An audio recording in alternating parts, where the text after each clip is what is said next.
c'est Léon. C'est Léon. Comment tu vas? J'espère que ça va bien.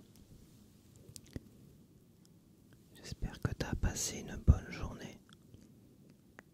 Et dans le cas contraire, j'espère pouvoir arriver à te détendre ce soir, cette nuit. Ou pourquoi pas, pour certains qui regardent l'après-midi, arriver à te détendre pour faire une bonne sieste. Et pour évacuer finalement toutes les ondes négatives cumulées. Car une bonne sieste, ça permet aussi également, quand ça va pas du tout, quand tu es énervé, quand t'as pris la tête, ça te permet aussi d'évacuer tout ça, quoi. Même si tu en ressors fatigué, ça permet de laisser l'esprit se reposer pendant une demi-heure, une heure et demie.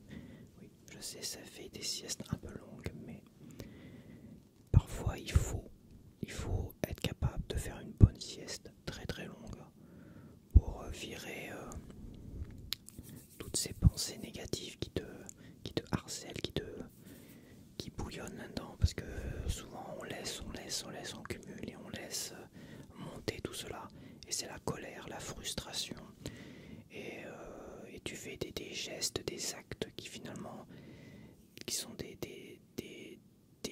actes précipités par la colère, par ton énervement, et tu fais des conneries, tout simplement. Disons qu'une bonne nuit permet de laisser l'esprit tranquille et de bien réfléchir, de se laisser la nuit pour réfléchir, ou ça ira mieux demain, parce que une fois la nuit passée déjà, tu laisses redescendre finalement ta colère, tes problèmes et tout ça, et t'évites de faire des conneries.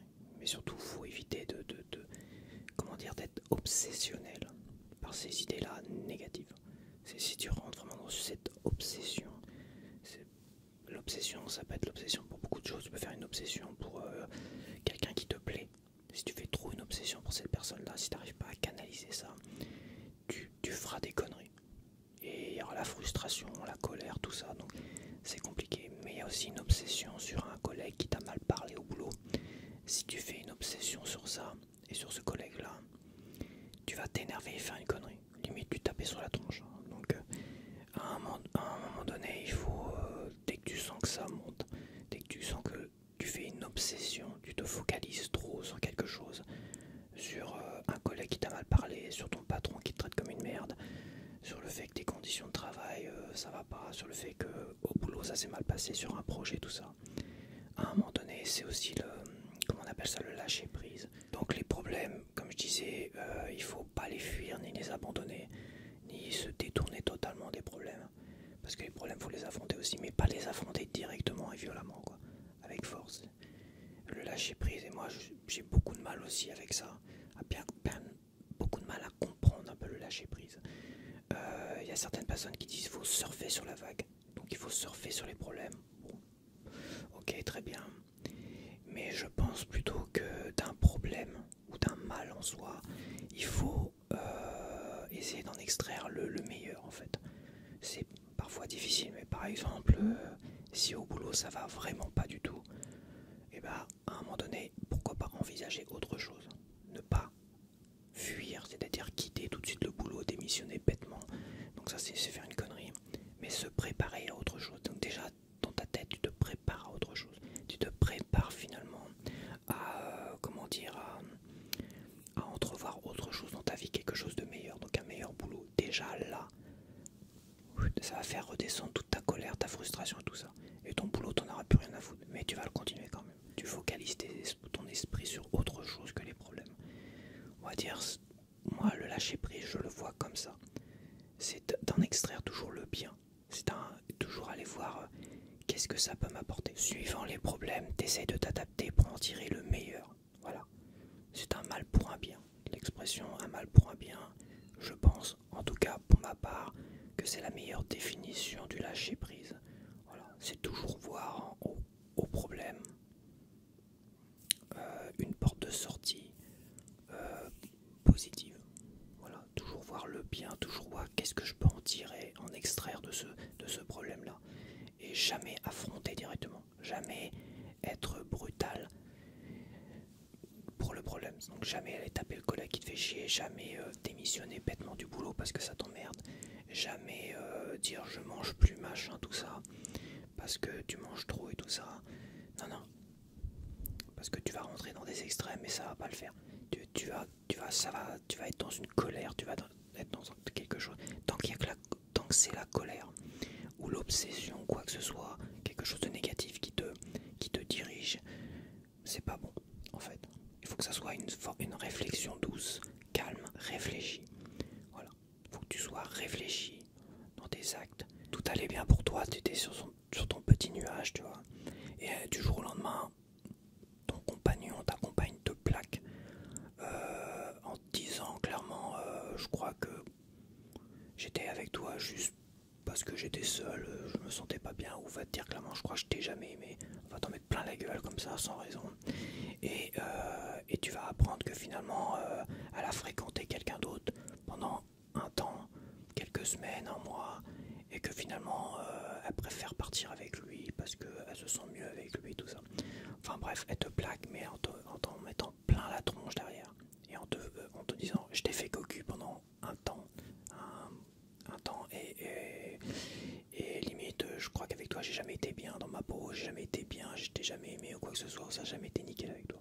Elle te balance toutes les réflexions dans la gueule, alors qu'elle aurait pu en parler avant tout ça. Enfin bref, elle t'en met plein la tronche avec toi. Bon, dans ce cas de figure, qu'est-ce que tu veux? Si tu agis trop brutalement, imagine tu te mets en colère, tu agis trop brutalement. Donc tout de suite tu dis bah c'est pas grave, je vais sortir tout de suite et coucher avec les premières venues ou les premiers venus.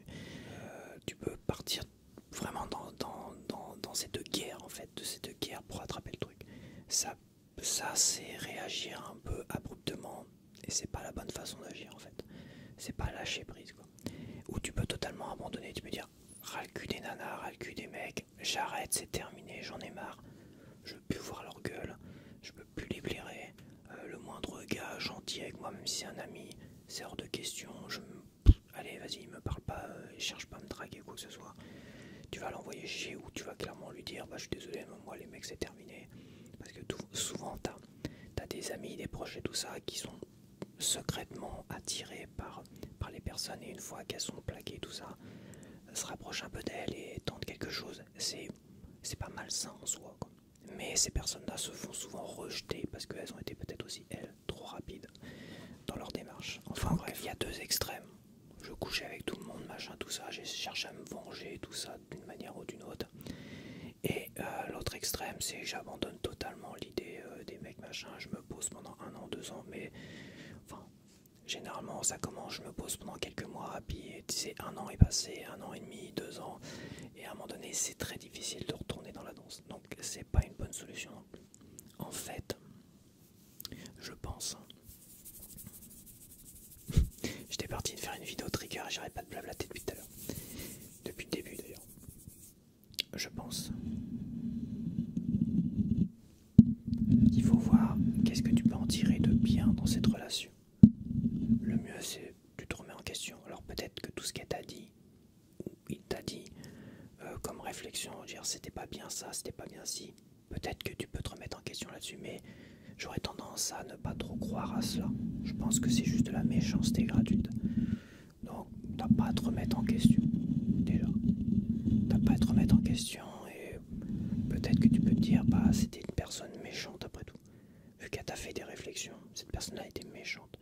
Et à un moment donné, tu peux te dire aussi ce que j'ai fait moi une fois, ce que j'ai fait dans ma vie, que pour moi c'est un principe de vie, c'est toutes les personnes qui font preuve de méchanceté, au moins rien qu'une fois aujourd'hui. Si une personne fait preuve de méchanceté à mon égard, je coupe les liens directs. Je cherche même pas à savoir, je cherche même pas à discuter. Ça peut être radical, ça peut être considéré comme radical. Et c'est pas forcément une bonne chose, mais ça peut être aussi, à un moment donné, tu peux te dire, toi, les personnes méchantes comme ça, j'ai pas à la regretter. J'ai pas à m'énerver parce que cette personne-là, finalement, elle peut me faire toutes les critiques qu'elle veut. Elle a fait preuve d'une méchanceté incroyable. Déjà, elle m'a trompé pendant que je pensais que j'étais sur mon petit nuage, je me sentais bien. En plus, souvent, on n'a rien fait de mal. On s'est pas mal comporté. Voilà, il y a des hommes et des femmes qui se comportent mal, hein, clairement, qui frappent, violentes, qui insultent et tout ce que tu veux, qui se comportent très très mal. Hein. Et généralement, on a l'impression qu'ils ont du mal à les quitter, ces gens-là, quoi. Et l'excuse est oui, je l'aime, machin, tout ça. Bon, c'est des merdes après tout. Hein. Mais généralement, dans le cas de figure précisément là, généralement, on n'a rien fait de mal. C'est ça le pire. Donc, c'est des personnes cruelles et méchantes qui t'ont vraiment fait du mal. Et à un moment donné, tu peux partir du principe de ce principe-là, de dire ces personnes-là, je les jarte de ma vie. Voilà, tu peux avoir certaines limites. Moi, j'ai certaines limites. Moi, je suis généralement gentil avec ceux qui me le rendent bien. Mais si des gens ont fait preuve d'une certaine cruauté, une méchanceté envers moi, termine aujourd'hui. C'est un principe de vie que j'ai aujourd'hui parce que j'en suis venu à ça aujourd'hui. J'en suis venu à me dire, j'en ai tiré le meilleur de situations qui étaient négatives, quoi. C'est vrai, tu as traîné avec des potes qui t'en mettent plein la tronche, qui sont toujours en compétition avec toi pour les nanas et tout ça. Ça, je veux dire, ça je l'ai vécu. C'est insupportable. C'est insupportable, ces gens-là. À un moment donné, ça devient insupportable. C'est pas ça l'amitié, c'est pas ça. C'est pas la compétition au niveau des nanas, parce qu'on sait très bien comment ça finit. Donc ça finit toujours mal. Et une femme qui te plaît, qui à un moment donné te parle comme une merde, à un moment donné tu dis cette femme-là elle est pas faite pour moi. Voilà, tout simplement. Après c'est compliqué, ça dépend de la personne, tout ça, mais je pense que la meilleure des choses à faire dans ce cas de figure, de cette rupture un peu brutale, c'est de reprendre tout doucement. Voilà, reprendre tout doucement le quelqu'un qui me plaît, de gentil, et surtout tu vises quelqu'un de gentil, mais bon, même gentil, on sait jamais. Vous avez beaucoup d'expérience où vous rencontrez quelqu'un qui est gentil, que finalement il s'avère être une belle ordure à la rupture ou au fil des mois. Mais il y a quand même des signes qui ne trompent pas. Voilà, il y a des signes qui ne trompent pas. Moi je me rappelle d'une fille qui me plaisait beaucoup. Elle sortait avec des gars, mais franchement c'était vraiment des gars peu recommandables, on va dire. Avec toi, elle voulait pas sortir. Très bien. Mais elle sortait avec des gars peu recommandables. Et à la fin, elle avait toujours le discours oui, gna gna gna, c'était bien au début, mais je comprends pas, il est pas assez gentil, tout ça. Enfin bon, fallait voir les mecs avec qui elle sortait. Hein. Quand t'as déjà un gars qui se comporte mal avec les animaux, donc qui a une forme de cruauté envers les animaux, je peux t'assurer une chose, il se comportera mal avec toi. Voilà. Déjà, ça c'est un signe qui ne trompe pas. Donc, mais bon. L'amour rend aveugle, je pense pas. Je pense que c'est pas l'amour qui rend aveugle, c'est le désir qui rend aveugle. Voilà, elle a une forme de désir. Elle avait une forme de désir pour des gars qui étaient très grands, qui avaient un peu la gueule cabossée, la gueule un peu de traviole apparemment. Pas trop non plus, mais qui avaient un pouvoir supplémentaire par rapport aux autres hommes. Donc c'est sûr, quand t'as un homme qui est plus vieux par rapport à un groupe d'adolescents, c'est sûr que elle, ça lui plaisait. Donc un homme qui était plus vieux, qui avait la voiture, qui avait le permis, qui avait l'appartement, et quand t'avais tous les autres adolescents à côté, c'est sûr que ce gars-là lui plaisait. Peu importe qu'il soit gentil ou pas avec les animaux, ça lui plaisait. Mais bon. Donc le gars, il en a profité évidemment. Il s'est mal comporté avec elle. Bon, je vais pas rentrer dans les détails. Mais après, l'excuse de dire je comprends pas, pourtant il avait l'air bien, tout ça. Non, il était pas bien dès le départ. Mais bon, c'est le désir qui rend aveugle. Elle a un désir particulier, un désir d'hommes qui ont plus de pouvoir que les autres en général, un désir d'un homme qui est un style un peu voyou, le bad guy. Mais voilà, il y a un style voyou, mais à un moment donné, un style voyou, pourquoi pas? Genre bad guy, brun ténébreux, machin, pourquoi pas? Mais quelqu'un qui se comporte mal avec les animaux, ce qui était le cas précis en plus de ce gars-là, c'est dommage. C'est pas bad guy ça, c'est juste une belle ordure. C'est une sous-merde pour ma part. Quand on se comporte mal avec les animaux, c'est une sous-merde. Voilà, j'appelle ça des sous-merdes. Et il y a des femmes qui restent avec des hommes qui se comportent mal avec des animaux, et ça, j'ai très peu de respect pour ces femmes-là.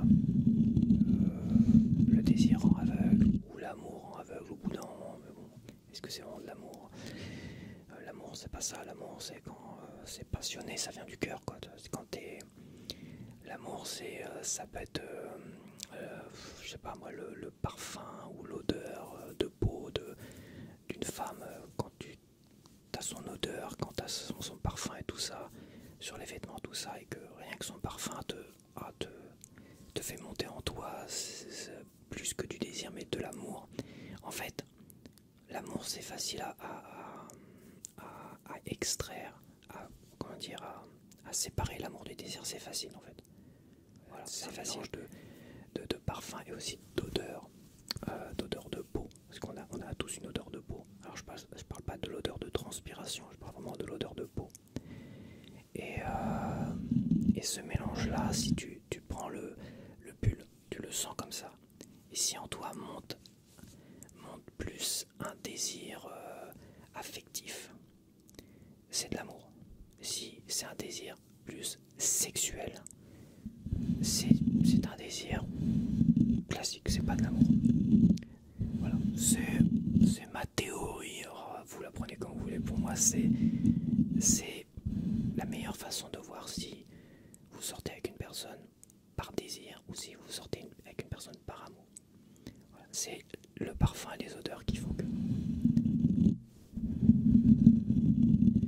D'ailleurs, je suis tombé amoureux d'une femme à cause d'une écharpe, moi je m'en rappelle. Elle avait une écharpe qui avait différents parfums dessus. Voilà, elle avait oublié à un moment donné au travail. Et à un moment donné, moi j'étais là, je glandais un peu, je dois bien avouer. Et je prenais son écharpe, je dis ah ça sent bon ça. Et j'ai senti son écharpe comme ça pendant que je faisais un truc sur le bureau.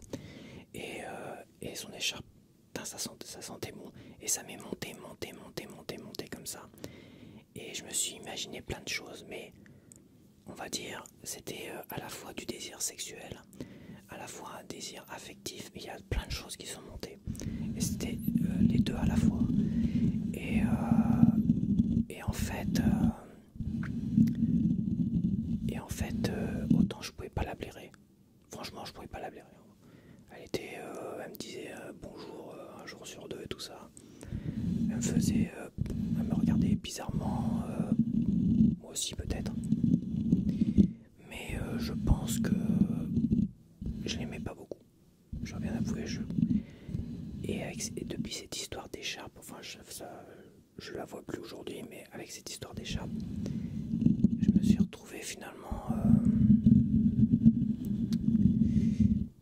retrouvé finalement attiré par elle. Et avec le recul, tu vois, avec le recul, avant j'aurais pu dire que j'avais des sentiments pour elle, j'étais amoureux d'elle. J'aurais pu dire ça à cause de cette écharpe. Mais avec le recul, selon la théorie là que je viens de vous dire, que je viens de développer, je pourrais dire que c'était plus un désir, plus que de l'amour. Parce qu'il y a quand même un désir sexuel. Quand j'avais l'écharpe, je l'ai eu qu'une journée, hein, je l'ai eu qu'une après-midi seul, tranquillou, avec cette écharpe sur les naseaux.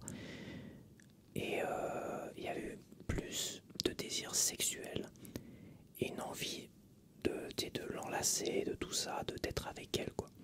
Voilà. Mais moins peut-être un désir affectif. Si le désir était plus affectif, genre je me balade main dans la main avec elle et tout ça, ce genre de choses, là je pense que je serais tombé amoureux d'elle. Là je pense que merde, je suis tombé amoureux de cette fille-là, quoi. C'est ce que je pensais, concrètement. Mais avec le recul et ma théorie, je pense que c'était plus un désir. J'avais un désir sexuel parce que ce qui montait vraiment dans mes pensées, c'était plus charnel. Voilà, c'était pas un porno non plus, mais je veux dire, j'avais un sentiment c'est nos deux corps nus enlacés, quoi. Un sentiment plus charnel que affectif, oui. Donc c'était, toi avec le recul, cette fille-là, j'étais pas amoureux d'elle, j'avais vraiment l'impression d'être amoureux d'elle. Et finalement c'était plus un désir charnel. Mais c'est vrai que le parfum et les odeurs des vêtements qui restent sur les vêtements comme ça, quand les vêtements ne puent pas la transpiration ou quoi que ce soit. Donc les écharpes, généralement, certains pulls, les cols de pull, les cols de chemise et tout. Surtout les écharpes, parce que les écharpes, tu les laves pas forcément tous les jours. Et tu peux la porter plusieurs jours et avec différents parfums. Plus l'odeur de la peau qui est imprégnée dans l'écharpe. Donc les écharpes, c'est assez violent. Et j'avais été moi-même pris happé là-dedans. Sur une fille qui était pas mal, il n'y a pas de souci. Mais j'aimais pas sa mentalité. Je sais pas, quelque chose qui me plaisait pas trop. Mais elle était canon quand même. Donc, et l'écharpe m'a happé là-dedans. Finalement, un désir que je croyais être plus. Je pensais être tombé amoureux à cause d'une écharpe. Ça, c'est incroyable. Tomber amoureux à cause d'une écharpe. Je pourrais en écrire une histoire, ça. Peut-être une histoire courte, mais tomber amoureux à cause d'une écharpe. Et elle était. L'écharpe, c'était une grosse écharpe multicolore. Il y avait du rouge, du jaune, tout ça dessus. C'était une écharpe assez printanière, on va dire. Automnale plutôt. Une écharpe automnale. Plutôt automnale.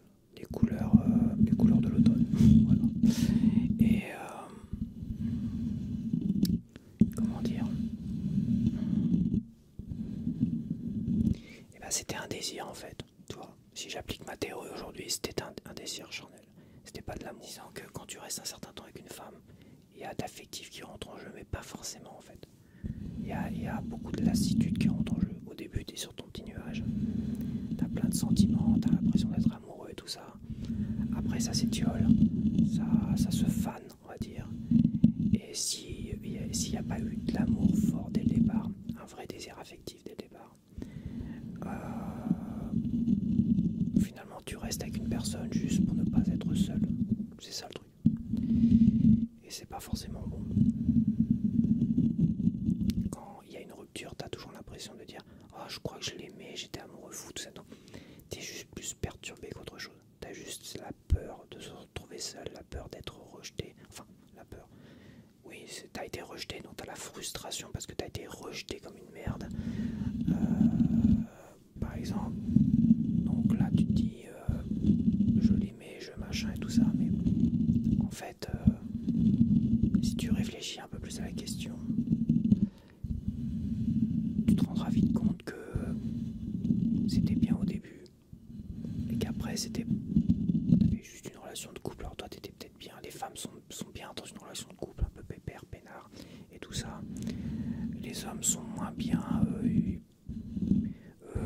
s'il n'y a pas vraiment de l'affectif, de l'amour et tout ça. Faut qu'il y ait du charnel, du sexuel, tu vois. Sinon ils se font chier quoi, ils s'emmerdent et finalement ils sont pas bien dans une relation pépère et peinard. Je pense, hein. Après peut-être que je me trompe, peut-être que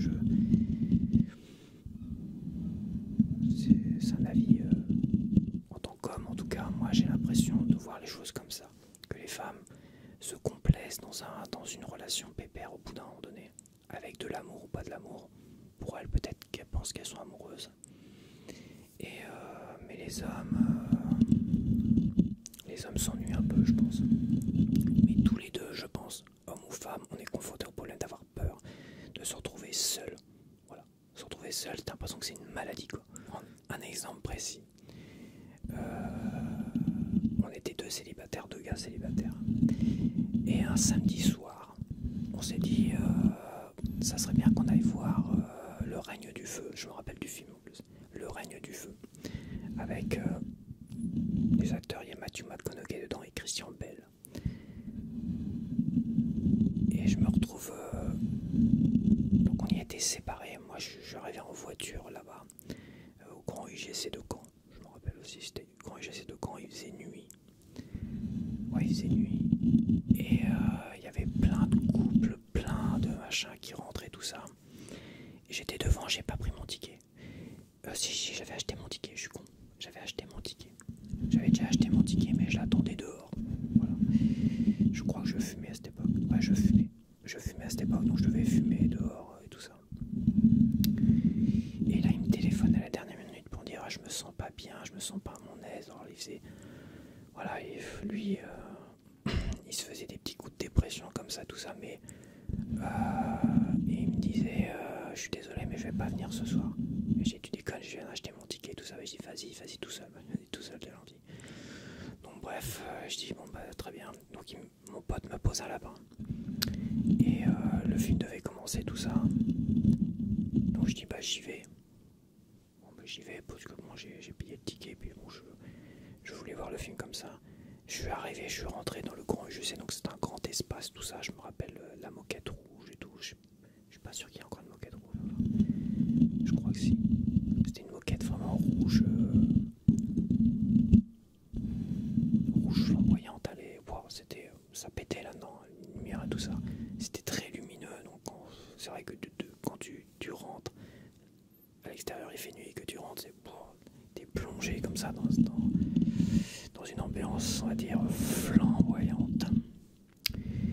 Et il y avait des longues lignées, il y avait pas des barrières, mais c'est des barrières avec un ruban de tissu, tu vois. Ils tirent les barrières comme ça, et il y avait plein de gens qui attendaient, et généralement des couples. Il y avait plein de couples, il y avait que des couples. Et au lieu de discuter entre machin, tout ça, et de se faire des petits bisous, quoi que ce soit, s'occuper d'eux-mêmes, ils sont en couple, alors donc ils profitent entre eux de s'occuper, de discuter entre eux, de machin, tout ça. Alors peut-être que c'était qu'une impression, mais tous me regardaient. Le gars tout seul qui avançait comme ça, en plus je suis arrivé à la dernière minute. Donc il y a plein de salles, et le règne du feu, c'était vraiment les grandes salles, ils venaient tout juste de sortir apparemment, parce que c'était les grandes salles du fond. Donc alors je vois plein de couples machin qui font la queue et tout ça devant chaque salle et qui me regardent moi. Je me rappelle pas avoir vu des gars tout seuls, ni des groupes de filles, ni des groupes d'hommes. Je te jure, peut-être que j'ai halluciné, mais pour moi il y avait quasiment que des couples. Et arrivé devant la salle du règne du feu, là t'as une énorme queue. Et pareil, que des couples et machin, tout ça. Quand t'arrives, en plus, j'étais à découvert parce qu'il y avait pas plein de monde autour de moi. Après, on peut dire que c'est une impression, mais non, parce que j'étais vraiment arrivé à la dernière minute, quoi. Et à la dernière minute, ils allaient ouvrir la salle pour que tout le monde puisse rentrer. Ça se fait plus, ça, parce qu'il n'y a plus autant de monde qui vont au cinéma, apparemment. Mais avant, ça se faisait. Voilà. Avant, t'avais ils gardaient les portes fermées, ils mettaient des sortes de couloirs avec je te dis, les poteaux et les tissus qui s'étendent là. Je sais pas qu'on appelle ça. Et t'avais des longues queues comme ça devant la salle. Il y avait 2 salles de chaque côté et un grand espace vide au milieu. Et d'un côté, le film avait déjà commencé, donc il n'y avait plus personne, donc ça fait vraiment un grand vide d'un côté. Et une énorme queue comme ça, une énorme queue de couples. Il y avait plein de couples. Enfin, moi, c'est l'impression que j'avais plein de couples qui me regardaient, moi, tout seul, dans un espace immensément vide. Et là, je marche. Alors, j'osais pas trop me rapprocher parce qu'il fallait que j'aille au fond de la queue, fallait que je aille au fond carrément du cinéma, quoi. Donc, fallait que je traverse tous les regards et tout ça. Donc, je me suis pas trop approché d'un gars tout seul, un pauvre petit malheureux. Sûrement célibataire parce que le samedi soir, tout seul comme un con comme ça, il va avoir le règne du feu. Alors qu'ils sont tous en couple, en machin. Bon, il y avait peut-être des groupes, mais il y avait vraiment, franchement, dans mon souvenir, c'était un cauchemar. Genre 4ème dimension, tu vois. Et ils étaient tous en couple.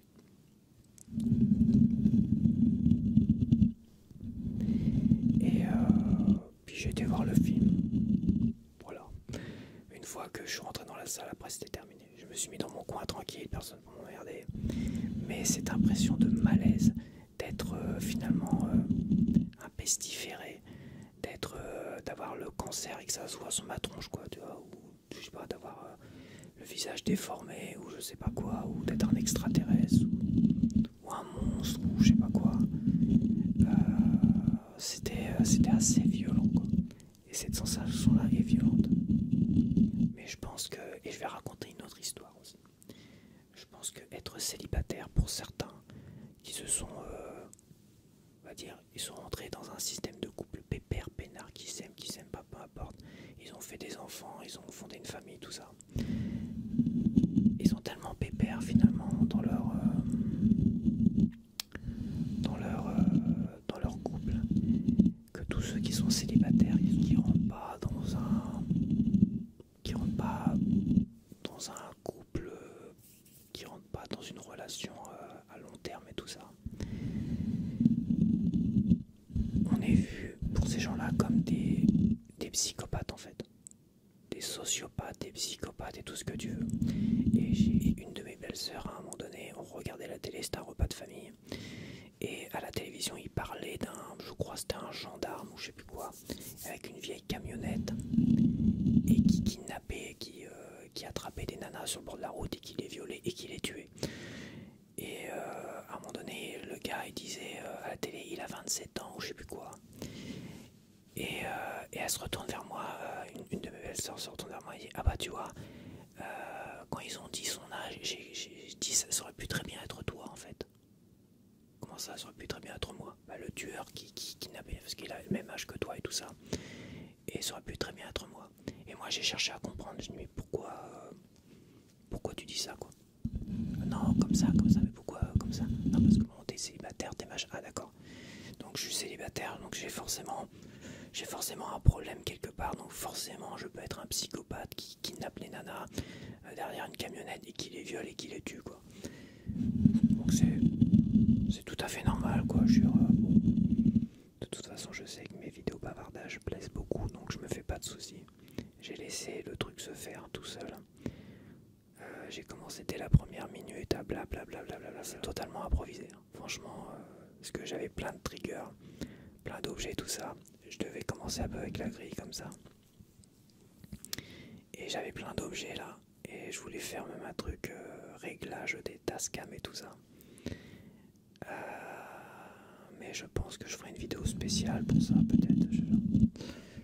Et bon les triggers ce n'est que partie remise, hein, évidemment.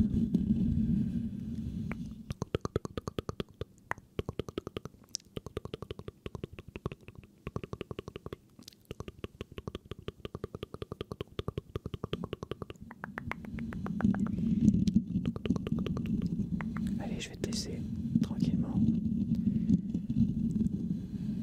vais te laisser. Et je te dis à la prochaine. À la prochaine vidéo.